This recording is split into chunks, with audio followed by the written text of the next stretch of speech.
to start by addressing the elephant in the room, sir. A lot of people did not think it was appropriate for you to be here today.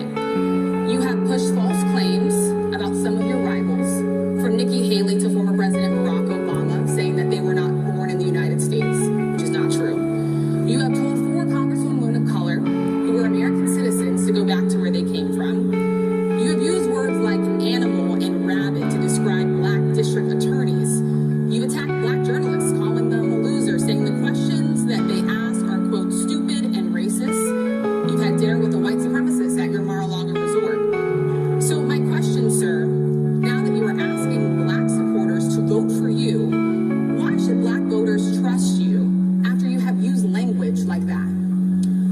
Well, first of all, I don't think I've ever been asked a question so in such a horrible manner. First question. You don't even say, hello, how are you? Are you with ABC? Because I think they're a fake news network, a terrible network.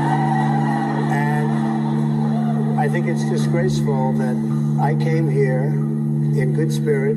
Then you were half an hour late, just so we understand. I have too much respect for you to be late.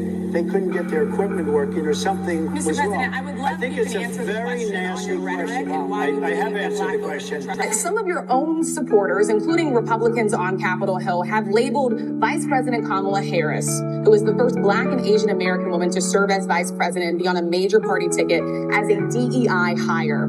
Is that acceptable language to you? And will you tell those Republicans and those supporters to stop it? How do you define DEI? Go ahead.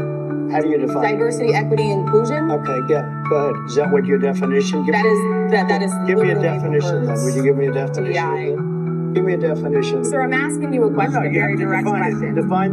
Define it for me if you. I just defined it, sir. Do you believe that Vice President Kamala Harris is only on the ticket because she is a black woman? Well, I can say no. I think it's maybe a little bit different. So, I've known her a long time indirectly, not directly very much, and she was always of Indian heritage, and she was only promoting Indian heritage. I didn't know she was black until a number of years ago when she happened to turn black. Now she wants to be known as black. So I don't know, is she Indian or is she black? You know what? I respect either one. I respect either one, but she obviously doesn't, because she was Indian all the way, and then all of a sudden she made a turn and she became a black person. Just to be clear, sir, do you believe that I think somebody should look into that too when you ask continue in a very hostile, nasty tone. In this moment where we are, why come here? What is your message today? My message is to stop people from invading our country that are taking, frankly, a lot of problems with it. But one of the big problems, and a lot of the journalists in this room I know and I have great respect for, a lot of the journalists in this room are black. I will tell you that coming from the border are millions and millions of people that happen to be taking black jobs. You had the best. What exactly is a black job, sir? A black job is anybody that has a job. That's what it is. Anybody that has a job. All right. And they're taking the employment away from black people. They're coming in, they're invading. It's an invasion of millions of people, probably 15, 16, 17 million people. I would love to ask you about January 6th. You called yourself the candidate of law and order.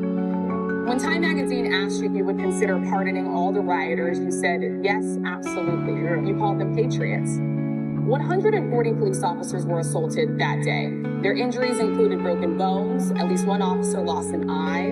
One had 2 cracked ribs, 2 smashed spinal discs. Another had a stroke. Were the people who assaulted those 140 officers, including those I just mentioned, patriots who deserve pardons? Well, let me bring it back to modern day. Like about 5 days ago, we had an attack on the Capitol, a horrible attack on the Capitol. You saw the people that were protesting and spraying these incredible monuments, bells, lions, all these magnificent limestone and granite with red paint, red spray paint that will never actually come off, especially on the limestone. It will never, I'm a builder, I know about this stuff. It'll never, you'll see it in 100 years from now. They viciously attacked our government. They fought with police. They fought with them much more openly than I saw on January 6th. What's going to happen to those people? What's going to happen to the people in Portland that destroyed My that question city? is on those. What's going to happen to My the question people is that on tried those to rioters who assaulted officers. You have to Would answer. you pardon What's those going to people? happen? Oh, absolutely, I would. You would pardon those?